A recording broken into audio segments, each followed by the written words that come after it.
Let's talk now about setting goals. Of all the things that really helped transform my life, when I was 25 years old and met my mentor, that original mentor, Mr. Earl Schoaf, goal setting really did wonders for me. The subject came up when Mr. Schoaf said to me, Mr. Rohn, let me see your current list of goals. And he said, let's go over them. He said, I've got some experience, and let's talk about it. Maybe I can give you some help. And I said to him, I don't have a list. He said, wow. If you don't have a list of your goals, he said, I can probably guess your bank account within a few $100s, which he did. And that got my attention. So here was my response. You mean to tell me if I had a list of my goals, it would make a difference in my bank account? He said, a drastic difference. So that got my attention. I thought, well, I've got to learn how to set goals. And when I learned it, it changed my life forever. Now I've been teaching it now all these years, trying to help people get a better vision of the future. Okay, so make this note. The future is where we're going. You know, the past is where we've been, the present is where we are, and the future is where we're going. And if we can capture this moment in time from our past to now, and then from now to a future more well-designed, with better objectives and better purpose for ourselves, our family, our business, our investments, everything else, then this moment in time will have become extremely valuable. So let me give you first what really affects us all. Number one, we're affected by the environment in which we live. We're affected by the physical environment. I was challenged way back in those early days, why not make the environment better everywhere you go? I learned, Mama taught, turn off the lights when you check out of your hotel, and you leave the room before you leave, turn out the lights. And I thought, why do that? And here's what she said, to make a contribution that's so easy. Wow. And if you could make a contribution that is so easy, that didn't cost you any money, and didn't cost you any time, didn't cost you a piece of your life, why not make the contribution that's easy? Because if everybody did it, think of how much we would conserve. Someone says, well, yes, but the hotel benefits if you turn out all the lights. And here's the answer that sophisticated people always have. Who cares who benefits? If it benefits the hotel, and if everybody did it, probably the cost of the hotel room would come down. So every benefit you can give, every benefit you can share, because here's what happens. If you learn to give, you will what? Receive. Maybe not in the manner in which you gave, maybe not in like kind. Someone will save energy for you because you saved energy for them. But in some mysterious ways, it always comes back to us. If you give, you will receive. In fact, here's what it says, that for the uneducated is a little bit strange. It says it's better to give than it is to receive. Now see, if you didn't understand, you would say, that doesn't quite make sense. Surely it would be better to receive than to give, and the answer is no. It is much better to give than to receive. And here's why. It's what we call having intelligent self-interest. Nothing wrong with self-interest as long as you do it the intelligent way. Here's the key. Giving, it's better to give than it is to receive because giving starts the receiving process. So to act intelligently in your own self-interest, which is good, it's much better to give than it is to receive. Because if all you do is receive, that may be very limited. But if you give, and giving starts the receiving process coming your way from unknown resources and from unknown places. Back it comes around to you because you became a giver. That's one of the unique mysteries of life. We give to receive, and it's better to give than it is to receive. So that's what Mama said. Turn out the lights, make a contribution. Why not make the easy ones? Here's what else. We talked about it at our lunch break today to those who were there. It raises your self-esteem, plus your self-respect, that you do things that the average person doesn't do. Maybe if they were taught, they would. Maybe if somebody mentioned it, they would. But it's easy for most everybody to just go on their way, and if they're not interrupted by a good idea that says, hey, it's so easy to make a contribution, this one would be easy. Turn out the lights when you leave the hotel room and make a contribution. That's interesting. Next is the phrase, in terms of environment, always leave something better than you found it. I talked to a man one time who rented out a long list of apartments. And he said, Mr. Rohn, you wouldn't believe it, but when somebody rents an apartment, they usually leave it worse than when they rented it. I said, you've got to be kidding. He said, no. A high percentage of people leave it trashed. If they stay 6 months or stay 1 year, they leave it trashed. Not just not better, but trashed. I said, that's impossible. Why would anyone do that? Mama said to me, no, leave it what? Better than you found it. See, that's just a commitment to your own self-esteem. And why not do it if it makes a contribution to your self-esteem? It's called intelligent self-interest. Intelligent self-interest. Self-interest says, I wish to be ruler over many. And intelligent self-interest says, I understand how to do that. Be faithful when the amounts are small. If you'll take care of the few, we will someday give you a position of very high importance over many. But if you don't be disciplined when the amounts are small, why would we trust you when the amounts are large? Brian mentioned that earlier. Why would life give you a fortune to manage if you couldn't manage the gifts of a few? Interesting philosophy to consider, okay? Your own self-interest. Leave the contribution.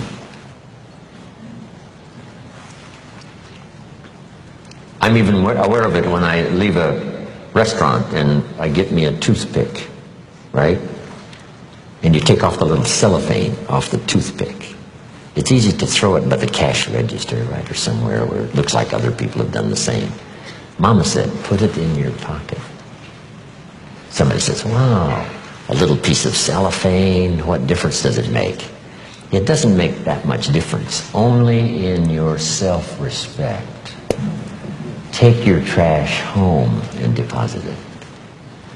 How much does it cost to clean up the trash on the highways in America? Mega millions. Wouldn't people take home their own trash and deposit it there rather than scatter it on the highways across America? And the answer is most people do not. It's so easy to throw it out the window. But now, add this, it's so easy to keep it in your car and have a few more points in your favor on self-esteem, feeling good about yourself, doing things that most people don't do. If everybody did it, what a different country we would have. But it doesn't really matter. You say, well, if everybody's going to do it, why shouldn't I do it? And the answer is for your own dignity and for your own self-esteem. You do things that most other people allow themselves to do that you don't do. And so when I talk about the environment, now we're affected by the political environment and the social environment, and we're affected by the economy environment.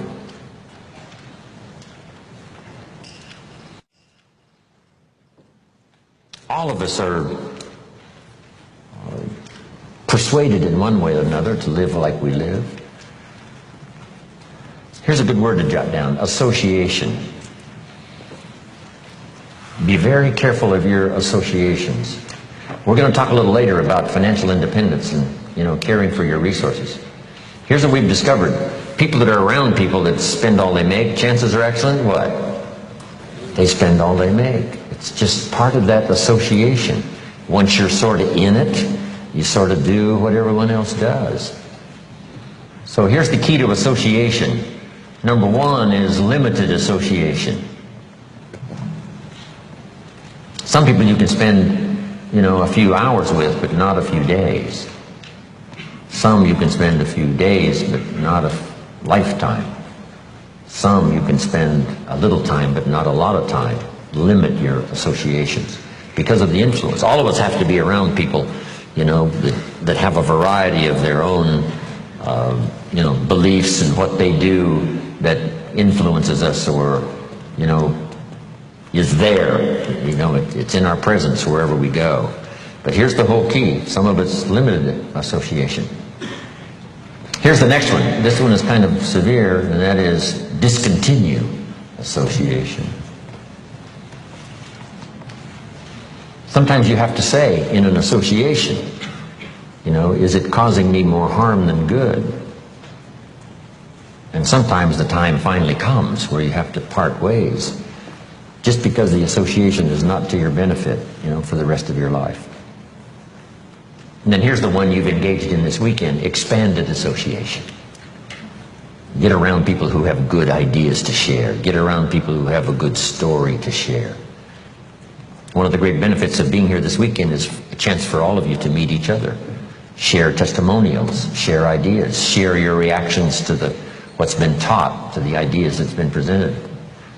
Share some common experiences you might have had in your life, and you go home with this bag full of testimonials and the inspiration that comes from it. This kind of expanded association is so valuable.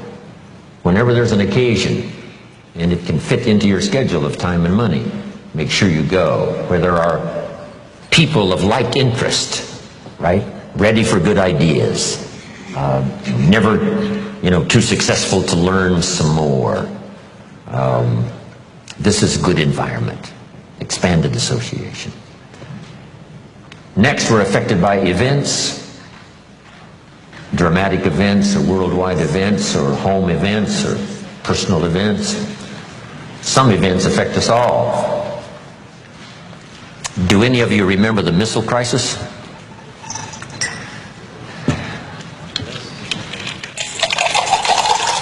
Hey, there's a few of us go back that far, right? Come on. Do I have a little company here? Anybody remember the missile crisis? Okay, I got a little company here. Khrushchev has his missiles on the way to Cuba. John Kennedy finds out about it and calls and says, "Mr. Chairman of the Communist Party, Russia, you cannot put your missiles in Cuba." And Khrushchev says, "Young Mr. President, you don't understand. This is Nikita Khrushchev. And we are the Soviet Union, and we will put our missiles wherever we please." And that started an incredible crisis known as the missile crisis. John Kennedy said, "Mr. Khrushchev, listen carefully. You can't put your missiles 90 miles from Florida." And Mr. Khrushchev said, "Well, Mr. President, I hate to inform you, but the missiles are already on the way." And John Kennedy said, "Mr. Khrushchev, we will not let those missiles arrive." Next conversation. Nikita Khrushchev says, "Mr. President, you don't understand. If you touch those missiles that are on the way, it means war." Last conversation. John Kennedy calls, says, "Mr. Khrushchev, I must inform you, sir, in all seriousness. If it is war, Russia will cease to exist." That's a heck of a conversation, isn't it?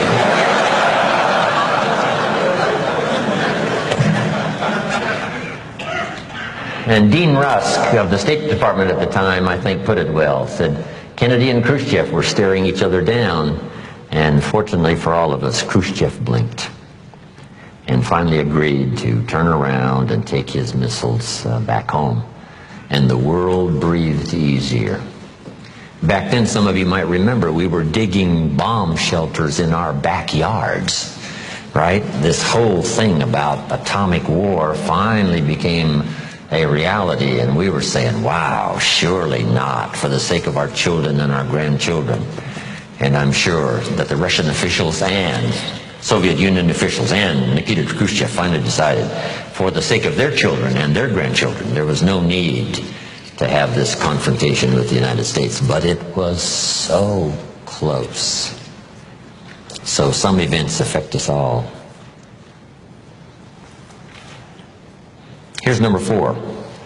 We're all affected by our results, whatever they've been, the results of our errors or the results of our disciplines.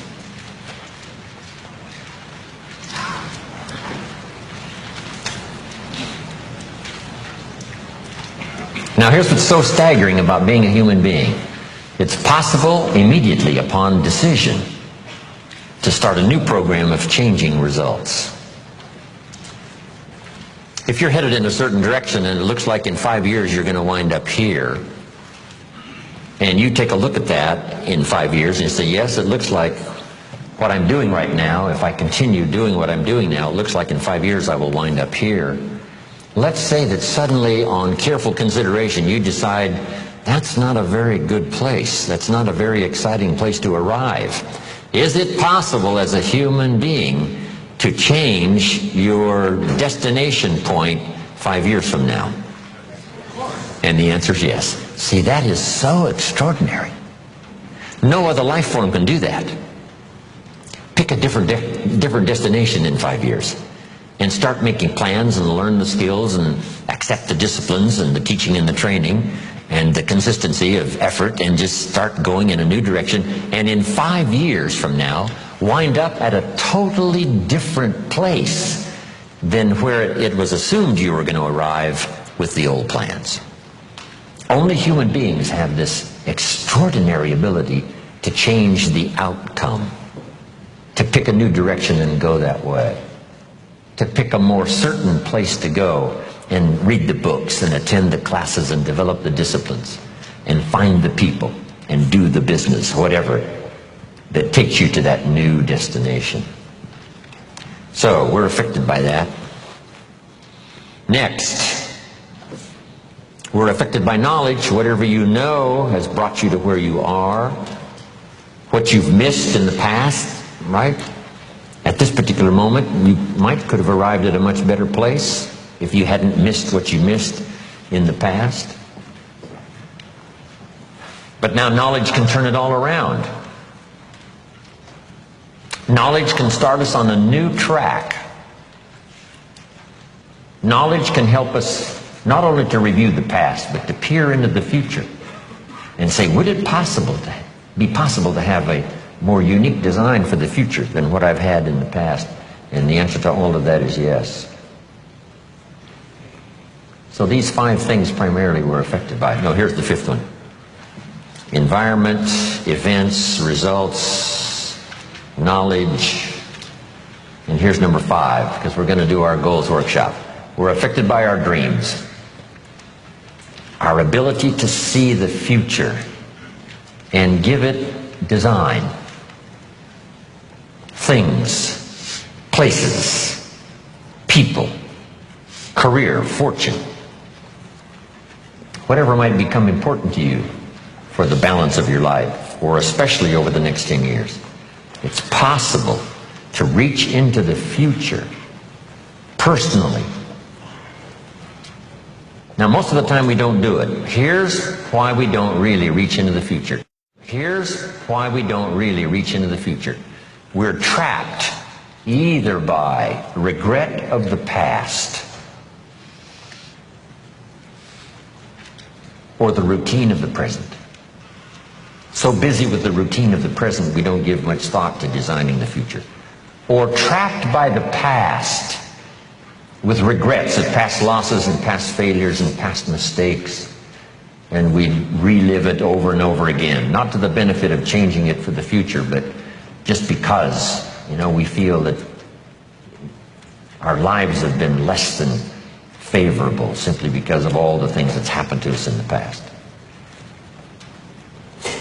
But here's the real key, is to spend some time, and usually we don't do it until someone comes by and offers the suggestion. That's why meeting the right person at the right time, attending the right class, listening to the right sermon, having a conversation with the right person sometimes can totally change the direction of your life. And you're never the same after that personal contact, or sitting in that class, or reading that book, or coming face to face with someone who says, hey, our lives are not that good. What could we do to change? And that very conversation starts this whole process. Wow, I've arrived at a fairly poor place. How could I change all of that for the future? And that is all possible. And this point of contact, maybe today, will help change all of that and give some of you a new glimpse of some of the possibilities. We talked a little bit earlier about the possibilities and believing that the possibilities were possible for you, and then going to work and make them happen. But let's talk now about setting goals and see if we can't make this really meaningful. Here's the next key. Make sure that the greatest pull on you is the pull of the future. Not the pull of the past that keeps taking you back. Not the pull of gravity like the present that just keeps you sort of stuck where you are.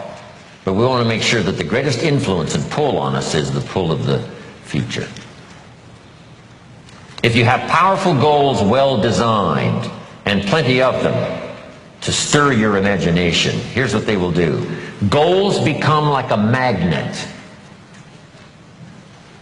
And the bigger they are, and the stronger they are, and the longer the list, and the more things you'd like to acquire during the course of your lifetime, the stronger they pull. And here's the other advantage in setting goals, so that these goals begin to pull you in that forward future direction. They pull you through all kinds of downtime, all kinds of nighttime experiences, all kinds of winters. You can much more easily survive the next crisis, the next winter of your life, if you have well-set goals. Finely tuned, places you want to go, things you want to do, people you want to meet, skills you want to develop, fortune you want to make, benevolence you want to engage in. If all of that becomes powerful and clear, and you're on your way, I promise you, no matter what happens, those goals will pull you through. You won't be lost in the middle, because you'll be able to see beyond. So with that in mind, let's now engage in this little session. It may be one of the most important for the weekend, designing the next 10 years. I want you to take a fresh piece of paper, or at least put a title up on one page and call it Goals Workshop. And in this Goals Workshop, I'm going to ask a series of questions, and I want you to write down the question first and then do the exercise. Okay? Write down the question first and then do the exercise. If you're ready to go, say, let's go.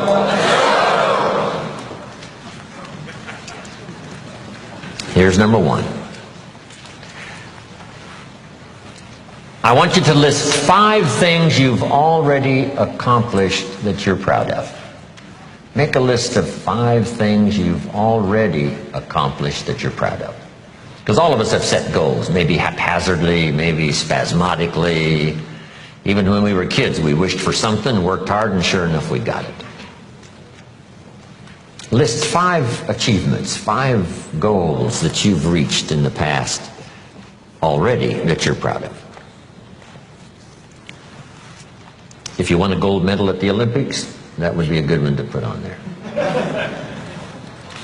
Whatever you've accomplished, just a list of 5 things. This is just a little review that, we're not sitting in a very bad place. We've all accomplished some things. Some of us, a lot of things. When you're working with children, this is a good exercise to start with. What have you already accomplished that you're proud of? In this little country town in Idaho, I graduated third in my class in high school. And I'm going to another class reunion in September. I graduated in 1949, third in my class. I was pretty proud of that. Because I wasn't the smartest kid in the world. But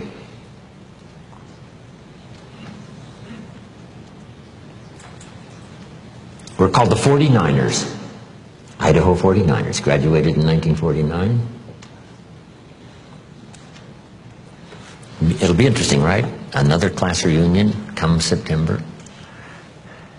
Some of my classmates are still there in this little farm community. Farmers, you know, bankers, real estate people. It's a great group. 5 things you've already accomplished that you're proud of. Wish we had time here to go over everybody's list of 5. I'm sure on some of you would be really impressed.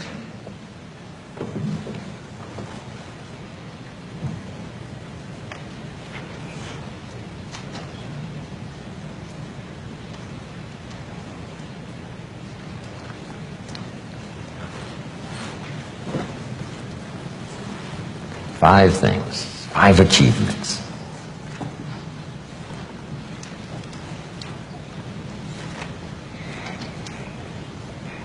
So this list of 5 now proves, right, that you already know how to set goals. Maybe not as intensely as we're going to work on now, but you've already done it. You've already said, hey, this is it for me, I'm going for it, and sure enough, you did. Okay, here's what's next now.